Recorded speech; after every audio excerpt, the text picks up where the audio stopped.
Hi everyone, welcome to today's live. I'm going to talk about something in today's live that many people don't exactly know about.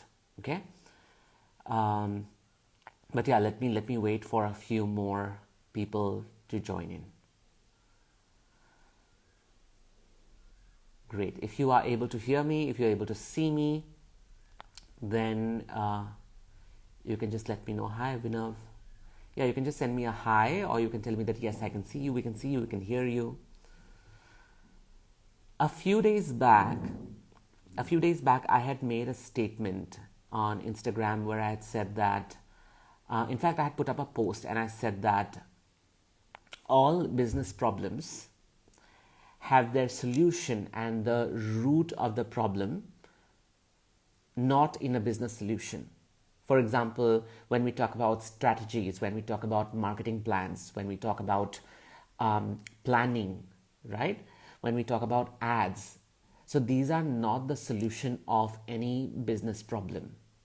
Because essentially, business problems are all money problems, right? And everyone has one or the other money problems, right? I'm not able to have clients. I'm not able to sell it at this particular price. No one is buying my product. I'm not getting enough salary from my employer, right? Or I'm looking for a job, but then something or the other is going wrong and I'm not getting the job, right? So these are all money problems, which can also be called as business problems, right?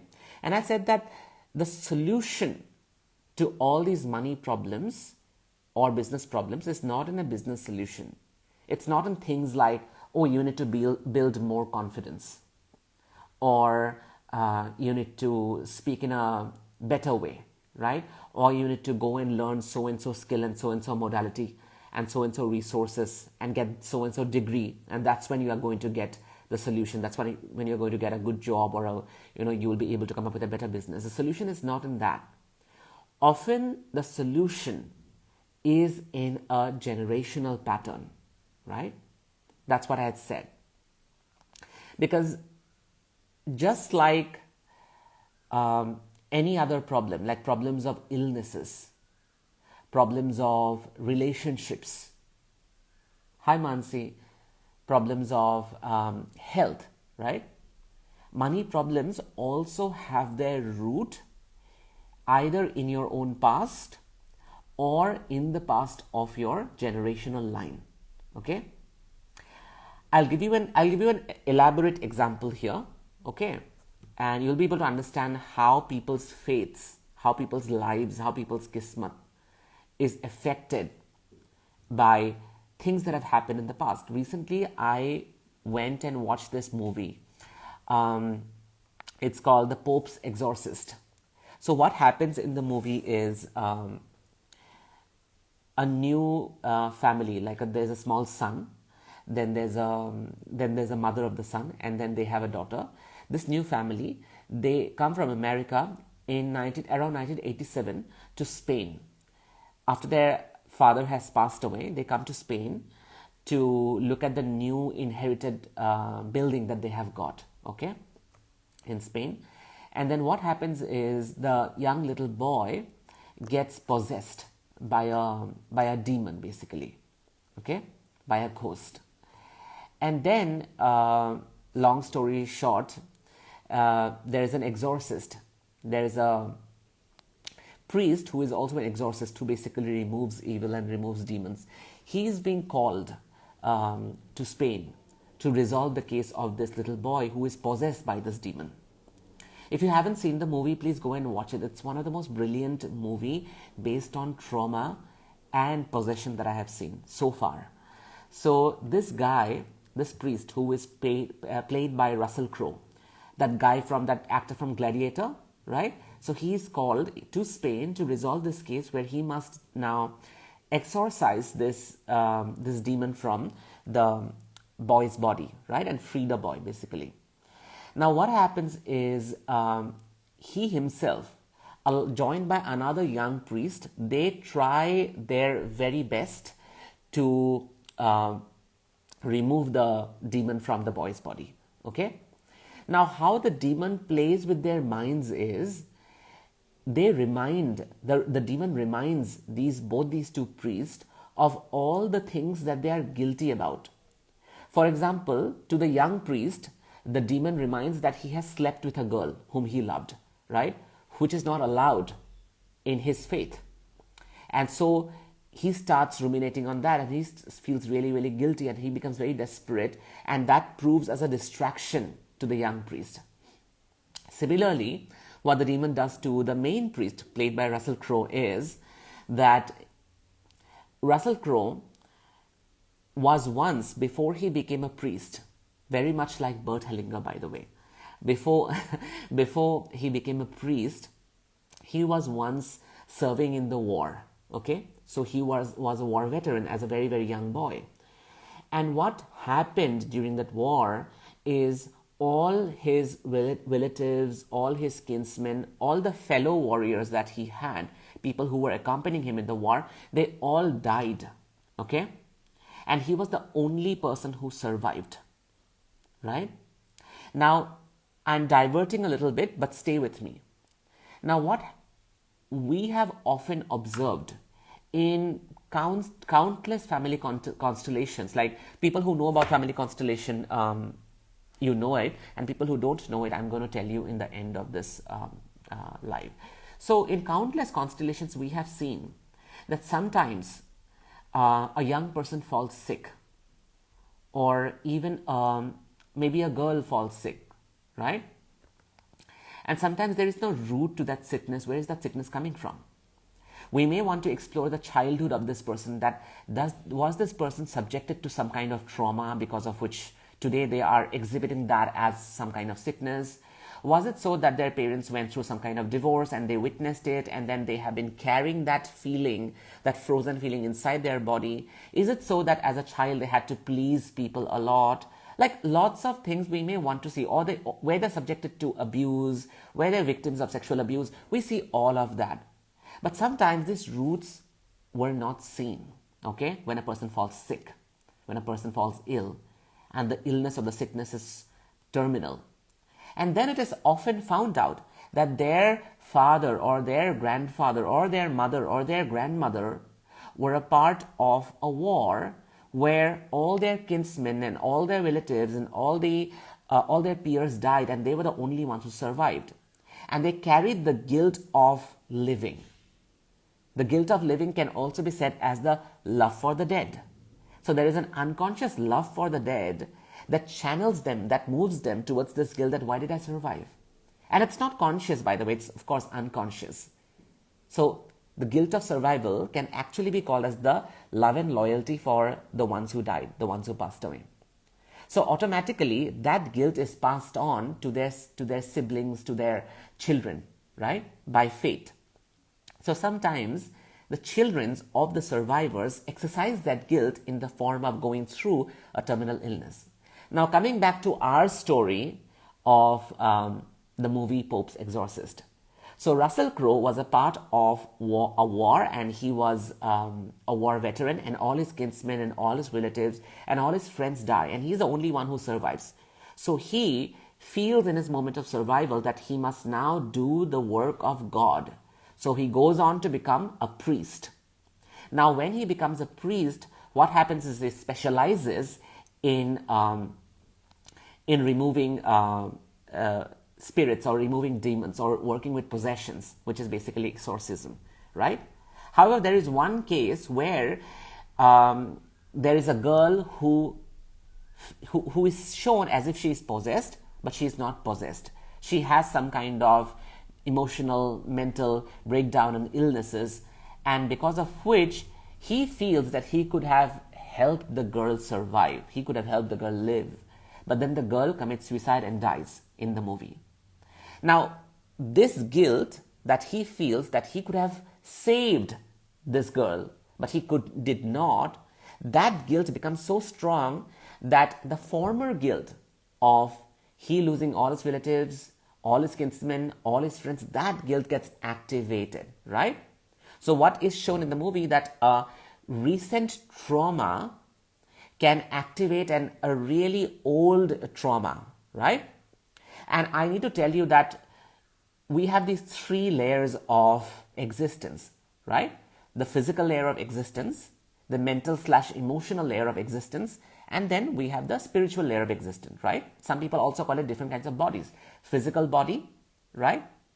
Then we also have the astral body, right, around the physical body and embedded in the physical body. And then we have the spiritual body, isn't it? Which is, or we have the causal body or the karmic body, right? We have three different kinds of bodies.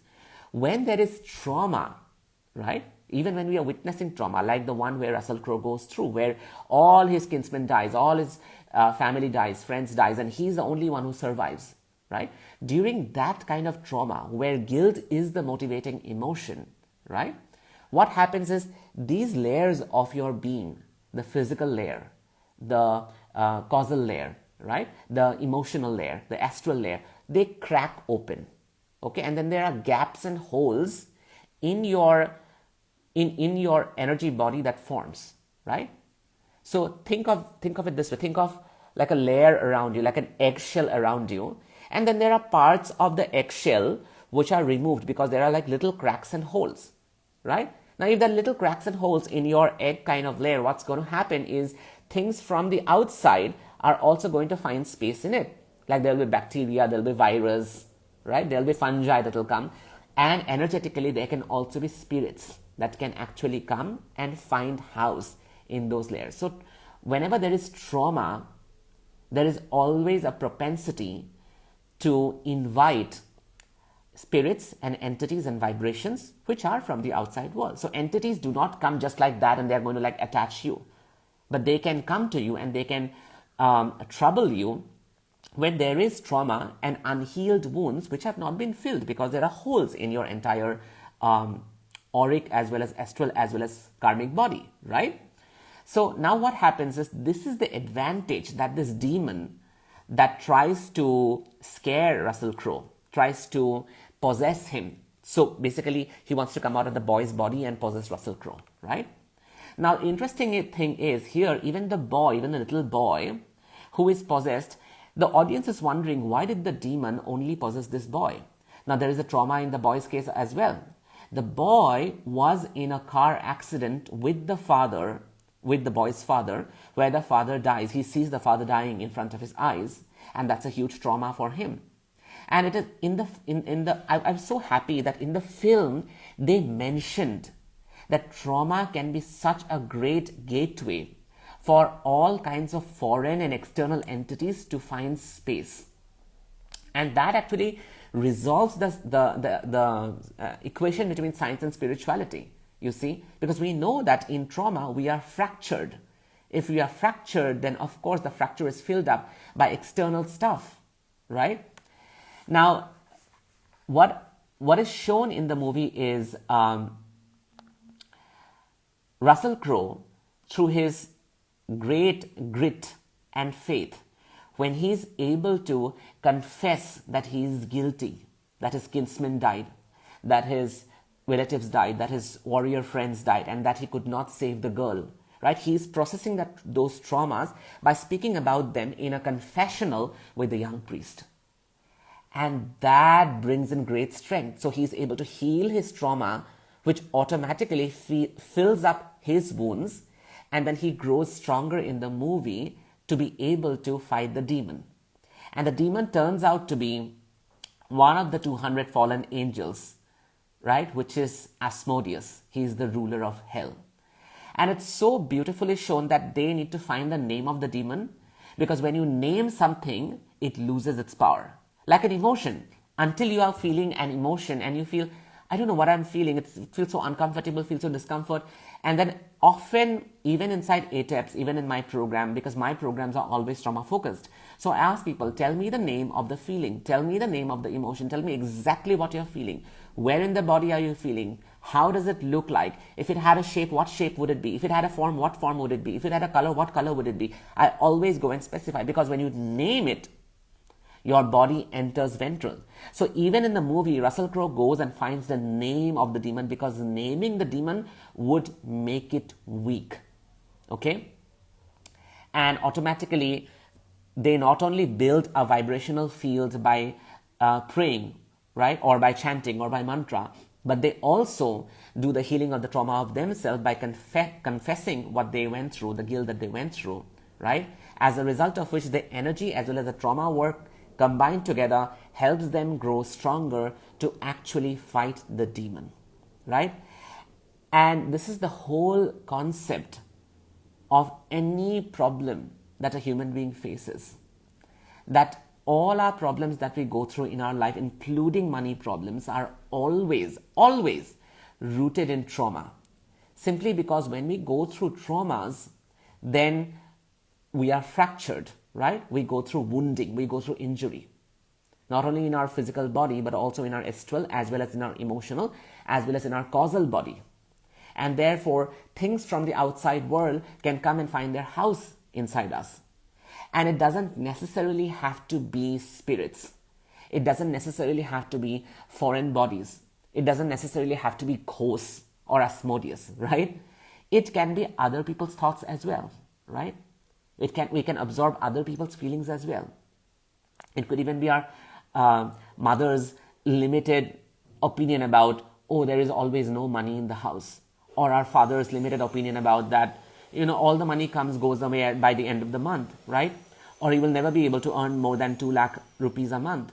Or because in the family, no one did make more than 3 lakh, more than 5 lakhs, so maybe you are also destined to be like that. These are different thoughts and beliefs that can find house in you even stronger if you have traumas in your life as well as in childhood. Now the thing is, you may not have traumas in your life and in your childhood. And even if you do, they may not be activated to an extent that you are going through it now in the form of a problem or an illness, right? But just like we saw in Russell Crowe's life as well, that he survived and all the other people died, right? Similarly, sometimes we may also sabotage our life because there is love and loyalty for the ones who did not get to live a better life, right? For example, in my case, for the longest time, I had extreme fear of making money because I felt that if I make a lot of money, it was not that I will lose it. You know what was my fear, my greatest fear, like the worst fear that would actually come as a nightmare to me was that someone is going to loot me. Like someone is going to actually rob my bank and someone is going to hack my password. Someone is going to take all that money away. And that was the greatest fear. And then one therapist asked me that you could lose money other ways as well. Like you might just invest in a firm or invest in some mutual funds and maybe there you might lose. You might lose in a stock or shares. And why do you have this particular fear that particularly someone is going to actually loot and take it away from your bank account? Who might that be someone? And I said, I think, the people who will actually loot me are the people who I trust the most. And I could not believe myself saying that. And then my therapist at that point of time asked me that, did you go through something like that in your childhood, who you trusted someone so much, took away something that you really, really loved, like, a tub of ice cream or maybe a doll or maybe, like your computer or your video game. And then, thank you so much, Mansi. Thank you so much. Yeah, I'm going to save the life for sure. And then I said, no, that's not true. I mean, I was always provided as a child. No one ever stole anything from me. No one ever took anything from me forcefully. And then slowly dawned on me that my great-grandfather was an extremely rich man. And he was basically the landowner, the zamindar of many different lands. And all of those things were taken away from him through trickstery. And I did not know about this story until I discovered it in a money constellation that I was experiencing, that a trainer was doing for me, a money constellation. Then the story popped up in the constellation, in the family constellation. For people who do not know what a family constellation is a process, is a 3-dimensional process where a lot of people come in and they basically represent and play out the problem that you are experiencing in a very 3-dimensional form. We also do it online. And whatever hidden story is there from either your life or the lives of your ancestors, they come into light. and it is shown why what is happening in your life is because of whatever reason. For example, if we would have done Russell Crowe's Constellation, why he became a priest, and that to an exorcist, it would have taken us to the wartime in a constellation where he loses all his kinsmen and all his relatives, right? So basically a constellation reveals and also resolves and heals whatever problem a person is facing by taking them back to the lives of either their childhood or their ancestors, right? So in my case, I got to know about my great-grandfather's story via that constellation. And then after the constellation, I called up my mother and I asked that, is this story true? And then she said, how do you know about it? No, because we don't speak about it, right? And then I was like, oh my God, that's true. And it was very unfortunate because even though it was resolved for me, it was not resolved for my grandfather, which is my great-grandfather's son, right?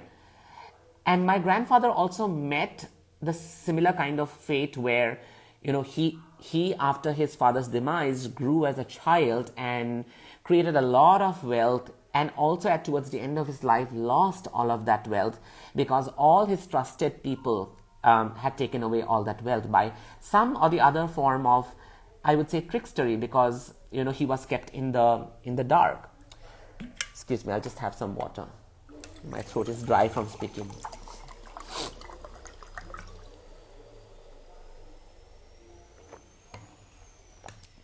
But to be blessed by my ancestors and my grandfather, my great-grandfather, for me that fear disappeared. And from 2020 onwards, like I think I did my constellation in 2018-19, 2020 onwards, not only did I end up making a lot of money, but the strange thing is that money became the highlight of my life. And someone recently asked me that, you are trained in trauma, you are so good with working on sexuality, almost, you have so many, I've actually delivered so many webinars and academic presentation on sexuality and gender. I could have taken up, work on cancer as well, because that's an area that I have really worked on. Why did you take up money? Why is money so, important to you, in the sense that, why is money that you work on? And I thought for the longest time, and then I realized that it is because that is what was so valuable to my ancestors. And when I healed that huge portion of my family line, I am supposed to carry it forward and make all that money back that my ancestors made but lost. So you see, we not only inherit traumas and wounds from our ancestors, but we also inherit the gift of life. So sometimes we also inherit the gift of ambitions and objectives, because my ambition is to help people make money. In Dubai, I was doing this workshop, and someone from the other corner of the room said that, what is Gaurav's favorite thing? And someone from the other end of the room said that, oh, that's money, Gaurav loves money. And I said, wait, that's wrong. That's wrong. The right answer is Gaurav loves when people make money. Of course, Gaurav loves money because he wants those people to give the money to him. But at the same point of time, he wants those people to make 100x of that money. Because I'm happiest when people around me make money. And the reason I tell people to make money is because by doing that, they might be healing generations of trauma, generations of loss, generations of depletion of financial wealth, right? Generations of loss of prosperity, right? So this is what I wanted to bring to you all today, that there is a very complex relationship between abundance and prosperity, and to be able to live a full, holistic life with trauma. So, which is why I strive to make all kinds of coaching as trauma-informed coaching. Because when you not look at the trauma, you do not realize what all you might be carrying within you that might be functioning you. Another important thing, in the movie The Pope's Exorcist, they show that the demon Asmodeus had once possessed the former priest. Like he wants to possess this particular priest, Russell Crowe. Why? Because the demon wants to get inside the Vatican and he wants to take all the political decisions and spread evil among the masses. And then in the movie, they get to know that the huge Spanish Inquisition that happened, where people lost a lot of lives, the people who, I think the Pope, in this case, I think, the Pope who asked them to go and do it, right? And the priest who made the decision, with the conglomerate of priests who made the decision, they were all possessed by Asmodeus. So it was not those humans who took the decision of the Spanish Inquisition. It was actually the demon, the evil, the devil, Asmodeus, who actually made them do it. So what I'm trying to say here is that you don't know when you go through a trouble, when you go through a problem, when you have these limiting thoughts, you have these limiting beliefs, you have these limiting notions, right? When you feel bad about others, when you have jealousy, when you have insecurity, when you have difficult emotions, you don't know if those emotions are yours or not. The limiting beliefs that you have about your life, about money, right? You don't know if those are yours or not. They could be a result of you absorbing it from others, right? You don't know if your actions are truly your actions, right? Your thoughts are truly your thoughts. They could be influenced, isn't it? Which is why trauma work becomes so essential, so that you can go back to being 100% yourself, right? My trauma work helped me to not only become myself, but to integrate all the positive experiences, attitudes, traits, and qualities of my grandfather and my great-grandfather, right? Which is why I am doing this work today with such full gusto, and I feel so good in my heart doing it, isn't it? Which is why in the coming 1 or 2 weeks, I'm going to bring up money and business constellations to all of you. So I will be taking a limited number of people, probably somewhere around 14 to 15 people, and I will be doing business and money constellations for them, and to resolve whatever money problems they have or business problems they have, or to forward whatever money goals they have or business goals they have. And we will be constellating it through a process. You can also go to my YouTube and check out how I do constellations online.